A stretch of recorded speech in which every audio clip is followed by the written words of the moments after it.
This is the third time I've been kidnapped this week. I really hope he doesn't make me be a therapist. Listen, if I didn't love him, we wouldn't be here, right? No, I'm not doing this. No, wait.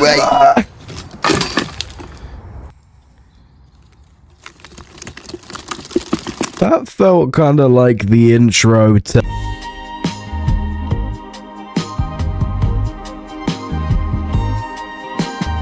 I had a dream last night that we were fucking. This surely won't spark one of the fiercest debates ever.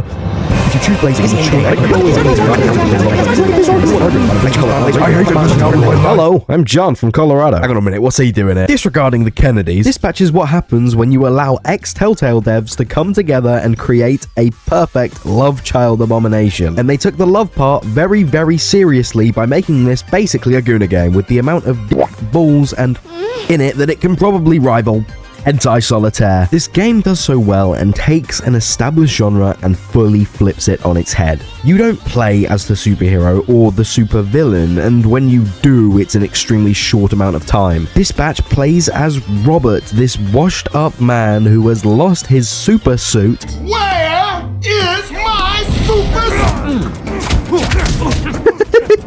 and takes a job at a dispatch network after being seduced by Blondie to send the superheroes to their job. I want everyone who picked this option to know that no matter how well it went for them in the end, it could have gone very differently. Do you think there is someone else?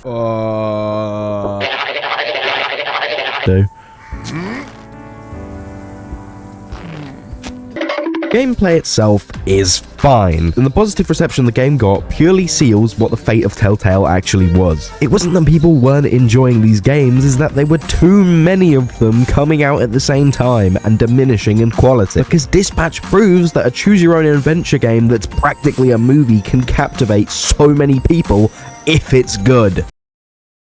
Who could have seen that one coming? And it breaks up these movie-esque segments with actual dispatch shifts, where you are presented a map, problems arise, and you need to choose the hero on your team that best fits the requirements on the graph.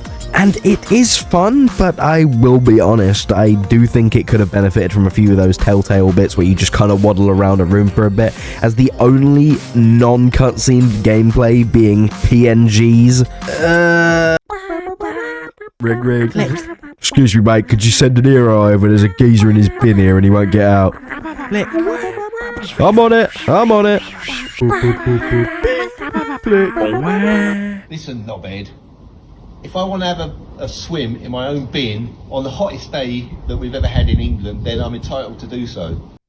I don't know what that was. I'm sorry. And of course, for many, the game shines most in its characters, all having super distinct personalities and relations. Of course, you have the two romance options that cause a war. People like Flambe, who have a past in fighting and being injured by Robert's previous superhero persona and don't know that he was Mecha Man. My name's Robert. Such a... His name is Robert. I'm stuck up. I have no hopes. I have no dreams. And a tiny little thing, and it doesn't even function anyway. Because I never does function. You have Moist Critical. What happened? Did you lock yourself in? Coop seduced me. I said, hey, want to see something cool, and then handcuffed. Oh my god, it's breast. But you said it with a hot voice, so I assumed you meant boobs. Okay. You gonna eat those twinks?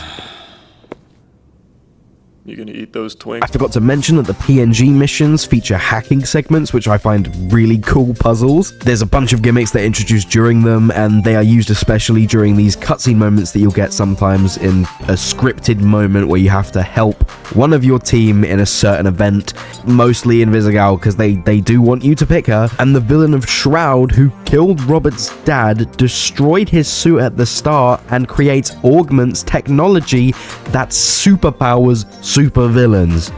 The climax is a massive battle against Shroud in his own mech suit after spending the entire game trying to repair Robert. The passion can be felt oozing out of every twist, every turn in the story, and every animation present. And when it comes to this game, probably not the only thing oozing, right JFK? This is really something special, not just for the genre, but for games in general. And I really think it stands a chance of single-handedly reviving the genre and making way for more Telltale games, with characters that come together to make you love them in the short amount of time that you spend with them. them. To me, they all feel like they have the right amount of growth, and the game 100% deserved all of its nominations in the Expedition 33 Awards, and it's definitely one of the best games in its genre. And I say one of because nothing can beat my favorite game ever, which was on Netflix, which also means it's a movie, which also has a book in it. I'm also lying, this isn't my favourite. All to say, Dispatch is one of my favourite games that I've played recently, and is the third ever game that I've platinumed, which is very rare for a game to hook me that much. The devs will continue to tease a season 2, I'm sure, and it definitely will not be the last we see of this cast. If you have played Dispatch, you know exactly what I'm talking about, and if you haven't, then you should really give it a try. It is something that is very special, and if you've had any ounce of enjoyment out of previous Telltale games, you will definitely get at least a solid time out of this one. It's everything great about those games, but with a revitalized sense of energy and sense of charm. If you're looking for a good story, if you're looking to be engaged, if you're looking for... I know there's a few of you out there that only play for this, but anyway, then this is something to put on your radar. It's crazy just how well Dispatch can put you into the shoes of someone working with superheroes. Cringiest line delivery ever, shut the fuck up.